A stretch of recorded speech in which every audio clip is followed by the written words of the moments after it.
Hello everyone, welcome to our channel. Today we will learn about freedom of association. हम आज right to freedom article 19 में से freedom of association के बारे में जानेंगे। Article 19 right to freedom 6 types of freedom देता है, जिसमें से हमने freedom of speech and expression और फ्रीडम ऑफ असेंबली को ऑलरेडी कवर कर लिया है। आज हम देखते हैं फ्रीडम ऑफ एसोसिएशन क्या कहता है और ये इसका क्या मतलब होता है।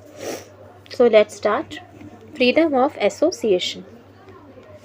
All citizens have the right to form associations, unions or cooperative societies. Bharat के सभी नागरिकों को ये अधिकार है, every citizen has the right to form associations, कि वो इकट्ठे होकर एक एसोसिएशन बना सके, संगठन बना सके, यूनियंस बना सके और कोऑपरेटिव सोसाइटीज़ बना सके। कोऑपरेटिव सोसाइटीज़ होती हैं जो मेंबर के बेनिफिट के लिए काम करती हैं, जो उनके मेंबर्स हैं उनका बेनिफिट के लिए, उनके अच्छे के लिए, उनकी भलाई के लिए काम करती हैं। सो सिटीजन्स के पास वो राइट है कि वो एसोसिएशन बना सकें, यूनियन बना सकें या कोऑपरेटिव सोसाइटीज़ बना सकें। It includes the right to form partnership firms, companies, societies, clubs etcetera. Partnership form बनाना, ठीक है, कंपनीज फॉर्म करना, क्लब्स, सोसाइटीज़, वो भी इसी के अंडर आते हैं फ्रीडम ऑफ एसोसिएशन के, जहाँ हम मिलकर कुछ एक एसोसिएशन, एक संगठन बना रहे हैं, वो है freedom of association. It also covers the negative right of not to form और ज्वाइन एन एसोसिएशन। अगर आप कोई एसोसिएशन ज्वाइन नहीं करना चाहते, कोई क्लब, कोई सोसाइटी ज्वाइन नहीं करना चाहते, तो कोई आपको फोर्स नहीं कर सकता। ये हमें नेगेटिव राइट भी देता है, नॉट टू फॉर्म और ज्वाइन एनी एसोसिएशन। अगर हम कोई एसोसिएशन, कोई भी सोसाइटी, क्लब को ज्वाइन नहीं करना चाहते, तो उसके लिए हमें फोर्स नहीं किया जा सकता। फ्रीडम ऑफ एसोसिएशन हमको नेगेटिव राइट भी दे रहा है, to not to join any association.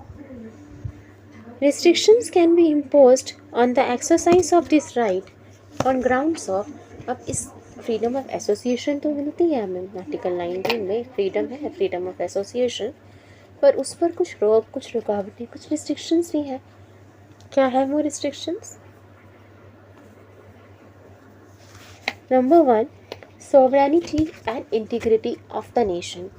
Bharat की अखंडता और एकता उस पर इफेक्ट नहीं होनी चाहिए, उससे प्रभावित नहीं होनी चाहिए। जो आप एसोसिएशन, यूनियन बना रहे हो, उसमें ऐसा कुछ मत करो जिससे इंडिया की यूनिटी पे इफेक्ट हो, भारत की एकता या अखंडता पर उसका प्रभाव नहीं होना चाहिए।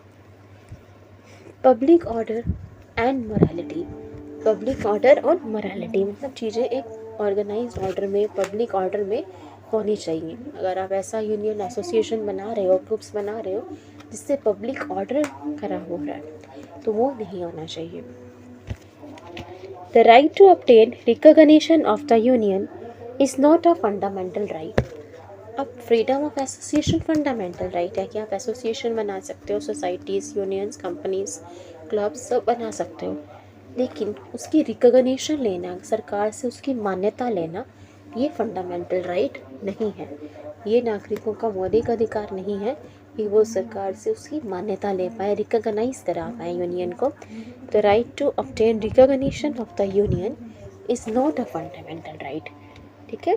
सरकार से उसकी मान्यता ले पाना, रिकॉग्निशन ले पाना एक फंडामेंटल राइट नहीं है, जबकि फ्रीडम ऑफ एसोसिएशन हमें मिलता है। फंडामेंटल राइट है कि हम एसोसिएशन बना सकते हैं, लेकिन उसको रिकॉग्नाइज करवा पाना वो एक फंडामेंटल राइट नहीं है।